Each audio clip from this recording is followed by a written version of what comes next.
Hi mates! It's me again, Gla, and welcome back to my YouTube channel. And for today's episode, samahan niyo ako kasi i-visit ko yung condo dito sa SMDC. Na-acquire ko to like, I think, pre-pandemic pa.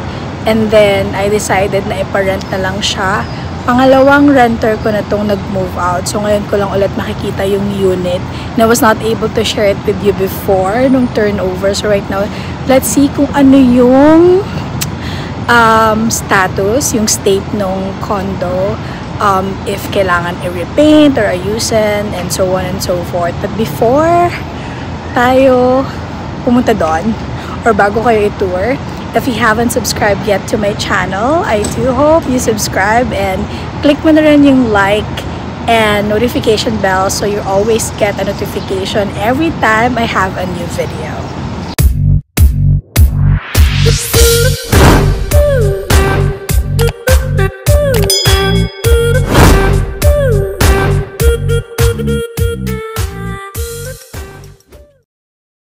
Hey mates, I know this is not the usual content that you're seeing in my channel, but still, I hope samahan niyo ako if you're interested. And sorry, sobrang pawis kasi kakatapos lang din namin maglakad-lakad, magpapawis, ganon. And then, nag-move out na nga yung renter ko yesterday and I need to get the key kasi naiwan lang siya sa mail room. And yun, I also need to check yung status or itsura ng unit.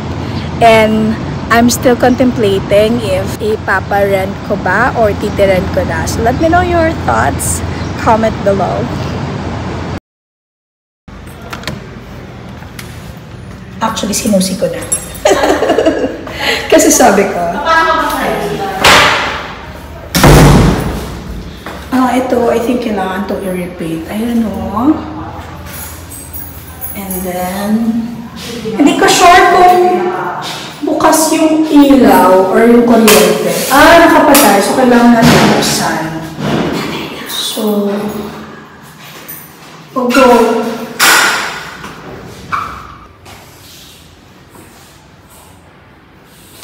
Yeah, kailangan ipa-repaint ang unit.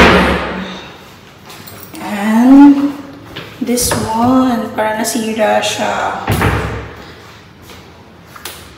And yung grease trap, let's see if it's clean or not. I think it's not clean. So, need din ipa-linis.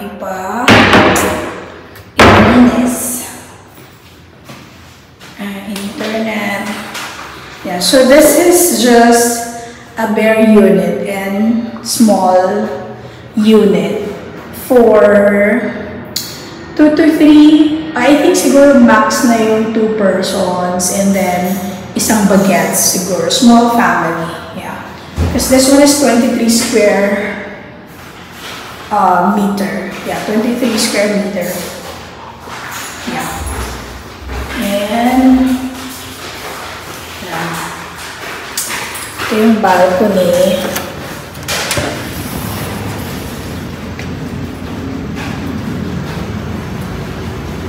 And ito yung view. Second floor kasi ang hirap maglipat kapag may mga gamit. So, mas madali kapag nasa mababang floor lang. Hindi ko iniisip yung view pag nasa taas. Yung ganda ng view actually, hindi ko iniisip yun. Mas iniisip ko yung yung dali na pag-akyat ng gamit, in case of emergency, mas mabilis kapag nasa second floor. So yeah, walang masyadong gamit. Wala talagang gamit kasi this one is bare. Okay. Pag-iisipan ko kung anong gagawin ko dito. Yep. Pero in case na ipaparent ko ulit, for sure, kailangan kong ipa-repaint, ayusin. This one, yung mga crack nung ano pa yan nung last na lindol na sobrang lakas. So yun.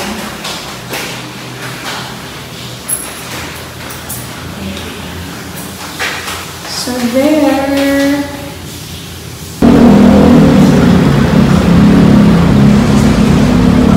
Ayun lang, glam mates. minutes, quick visit lang. And pag-iisipan kong maigi kung anong dapat gawin. So, pauwi na kami. At maglalakad ulit kami. Kasi naglakad lang kami papunta dito. Galing Heritage Park. In a wheelchair.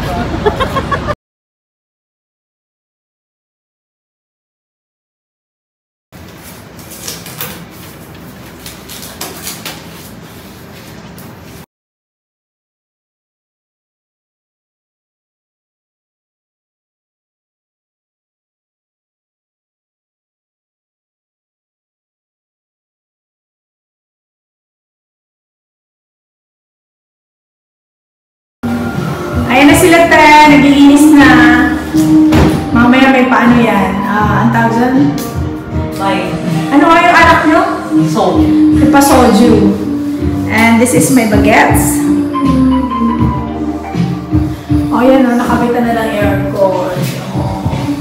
Hi, Glomates! So, nandito ulit ako sa condo because imi-meet namin yung possible contractor na gagawa nitong unit. So, last time, I've shared with you yung status ng unit nung chinek ko siya pagka-out or pagka-move nung nag-rent dito.